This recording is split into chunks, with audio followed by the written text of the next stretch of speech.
नमस्कार आप सभी को। स्वागत है आपका हमारे प्रोग्राम करियर टॉक्स में, जहां हम लेकर आते हैं आपके लिए आपके करियर से जुड़ी महत्वपूर्ण जानकारियां। और आज हमारे साथ एक बेहद खास मेहमान जुड़ी हैं, जिनका नाम है प्रोफेसर प्रज्ञा मैम। ने कई किताबें और उपन्यास भी लिखे हैं, जैसे तकसीम, मन्नत टेलर्स, रज्जो मिस्त्री और मालू शाही या मेरा छलिया बुराज। मैम की किताबों में रचनात्मकता और आलोचनात्मकता का मिश्रण शामिल रहता है। मैम को 2008 में ministry of information and broadcasting द्वारा उनकी किताब तारा की अलवर यात्रा के लिए भारतेंदु हरिश्चंद्र अवार्ड से सम्मानित भी किया गया है। मैम इस समय किरोड़ी मिल कॉलेज में हिंदी प्रोफेसर के रूप में कार्यरत हैं। बहुत बहुत स्वागत है मैम आपका हमारे स्टूडियो में। शुक्रिया खुशी। मैम, आज हम जिस बारे में बात करने वाले हैं वो है रेडियो ड्रामास। तो रेडियो ड्रामा जो है वो रेडियो में काफ़ी अहम भूमिका निभाता है और रेडियोस को आगे ले जाने में मदद करता है। एक अनोखी रस संरचना होती है। तो इसमें आप हमें ये बताइए कि जो रेडियो ड्रामा है वो टीवी और फिल्मों के मनोरंजन से कैसे अलग होता है?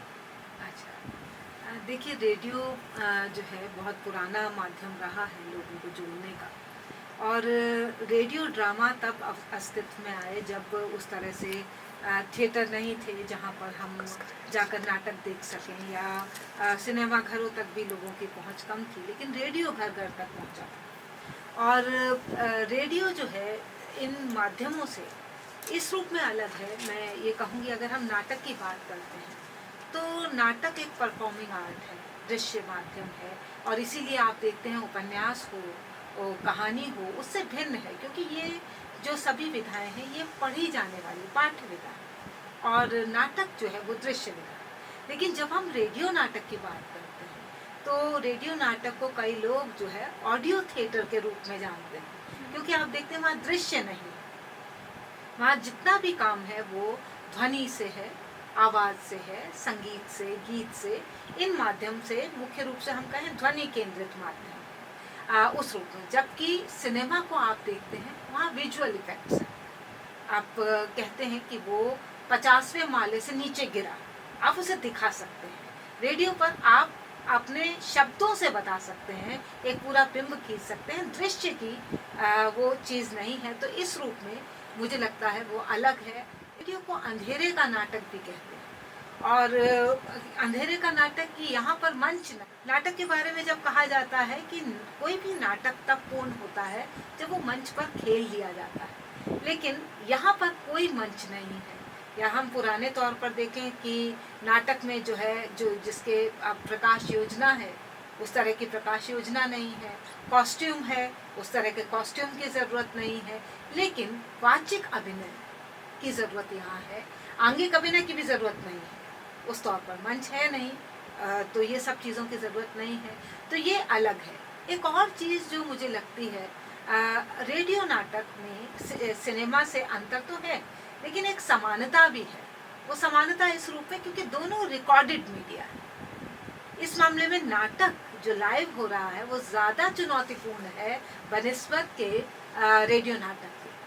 कि आप देखते हैं कि वहाँ पर कोई रीटेक नहीं है, वहाँ पर लगातार आपको करना है। आप कुछ भूल गए हैं तो आपको इम्प्रोवाइज करना है, जबकि रेडियो नाटक में आपने थोड़ा सा आपने गैप लिया या आपका जो छूट गया है आप उसको दोबारा रिकॉर्ड करवा सकते हैं। तो रेडियो नाटक अपने आप में अलग है, सिनेमा से भी अलग है, और इससे भी, और जितना भी दारोमदार है रेडियो वो सब उसके शब्द पर निर्भर करता है, ध्वनि पर निर्भर करता है, गीत और संगीत पर निर्भर करता है, कितने डेसिबल पर आप अपनी आवाज़ को नियंत्रित करते हैं या कहाँ ले जाते हैं, ये उस पर निर्भर करता है। मैम, जैसे अभी आपने कहा कि ध्वनि का बहुत इम्पोर्टेंट रोल रहता है इस ड्रामा में, तो आप ध्वनि जो वॉइस है उसको डिज़ाइन कैसे करते हैं? क्योंकि रेडियो ड्रामा विदाउट वॉइस तो कैसे भी नहीं होगा। देखिए रेडियो पर क्योंकि एक लंबा अनुभव रहा है, रेडियो के लिए नाटकों को देखने का, उनकी स्क्रिप्ट देखने का, उनके पूरे रिकॉर्डिंग्स को एडिट करने का वो काम रहा है। बिखरे मोती मैंने किया था, वर्ल्ड क्लासिक्स मैंने उसके लिए किया था। इसमें जो आपका सवाल है कि ध्वनि को किस तरह से हम करते हैं, देखिए दो तरह की ध्वनियाँ हैं। एक तो जो साथ में चल रही हैं, जैसे आप शुरुआत कर रहे हैं, मान लीजिए हवा महल कार्यक्रम, तो ये विविध भारती है और हवा महल, तो उसकी एक अपनी ध्वनि आएगी, हवा महल के लिए अपनी एक ध्वनि आएगी। या फिर लंबे धारावाहिक चल रहे हैं, उनका प्रोमो है, तो वो अलग तौर पर आएगा, वो एक अलग संचालक जो है बोल रहा है। लेकिन पात्र, अब आप देखते हैं कि ध्वनियों से पूरा नाटक ध्वनियों से करना, जैसे मान लीजिए कि वो कहता है पात्र कि उसका पहला ही वाक्य है कि ये एक सुनसान रास्ता है, मैं चला जा रहा हूँ, इससे बात नहीं बनेगी। अब ध्वनियाँ हैं, क्या कितना सुनसान रास्ता है और एक भी आदमी नहीं, परिंदा चरिंदा कोई नहीं दिखाई दे रहा, ये उसको पूरा एक रहस्य भी बनाना है, वो सब उसको अपने भावों के उतार चढ़ाव से, ध्वनियों से बनाना है। और साथ ही साथ एक पात्र की ध्वनि चल रही है और इस ध्वनि को दुगना करने के लिए, इसके प्रभाव को ज्यादा अंकित करने के लिए एक पार्श्व ध्वनि भी, जो उस निर्जन रास्ते में, चाहे वो झिंगुर की आवाज है, चाहे वो और हवा की आवाज है, उससे उसको दोगुना करने के लिए ध्वनियों का भी इस्तेमाल करना है। जैसे रात का दृश्य दिखाना, रात हो रही है, बहुत ज्यादा रात है, तो आप देखते हैं कि कुत्ते के भौंकने की आवाज या फिर चौकीदार की आवाज, जागते रहो, और उसमें एक पात्र कैसा महसूस कर रहा है उस रात में, या उसे बहुत भयानक लग रही है या डर लग रहा है, तो उसके हाँ इमोशंस जो है, लेकिन वो सब वाचिक अभिनय से ही होगा। मैम जैसे हम रेडियो ड्रामा कोई बनाना चाहते हैं, तो रेडियो ड्रामा बनाने की प्रक्रिया क्या होती है? अच्छा देखिए, सबसे पहली चीज़ तो क्रिएटिव जो प्रोसेस है, आप कैसे, और क्रिएटिव से ज़्यादा कि जो बना हुआ है उसको आप रिक्रिएट कैसे कर रहे हैं, जीवन को कैसे रिक्रिएट करना चाहते हैं। और तो रेडियो ड्रामा जो भी लिखना चाहे, तो उसके लिए सबसे पहली चीज़ तो एक स्टोरी की तलाश है, क्योंकि उसका आधार स्टोरी है, और स्टोरी में मौलिकता, नयापन, उसकी अपनी चीज़ हो, क्योंकि आजकल आप देखते हैं कुछ कॉपीराइट के भी मसले हैं, तो उसकी एक अपनी चीज़ हो, मौलिक कहानी हो, इस तरह की एक ऐसा प्लॉट हो जिसमें कारण कार्य अच्छी श्रृंखला हो, घटनाएं हो, द्वंद्व हो। सबसे पहले आधार तो उसका, जिस पर रेडियो नाटक का शिराजा खड़ा है, वो चीज़ कहानी है, कि वो कहानी किस तरह की हो। और कई तरीके हो सकते हैं, आप राजनीतिक कहानी लिख रहे हैं, आप सामाजिक समस्याओं पर, किसी पर, चाहे वो प्रेम है, चाहे वो अंधविश्वास को तोड़ने के लिए है, या फिर जो है स्त्री सबलता के लिए है, आप इस तरह के प्लॉट उठा रहे हैं।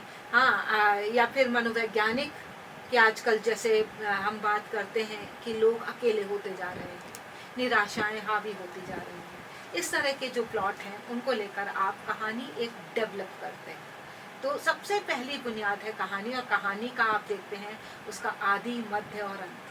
और अंत के बारे में भी मैं ये कहूँगी कि ऐसा हो कि जो सुनने वाला आपका है, जो लिसनर है आपका, जो टारगेट ऑडियंस है, वो जिस दिशा में जा रहा है, उसको लग रहा है कि कहानी यहाँ जाने वाली है, लेखक का काम है, रेडियो नाटक लिखने वाले का काम है, उसको वहीं पटकनी दे और उसको किसी दूसरी दिशा में ले जाए।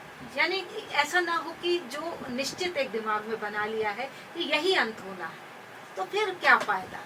तो बिल्कुल एक अनपेक्षित अंत की तरफ वो ले जाए, तो ये सबसे बड़ी ज़रूरत है। और उसमें ट्विस्ट और टर्न बहुत रहे।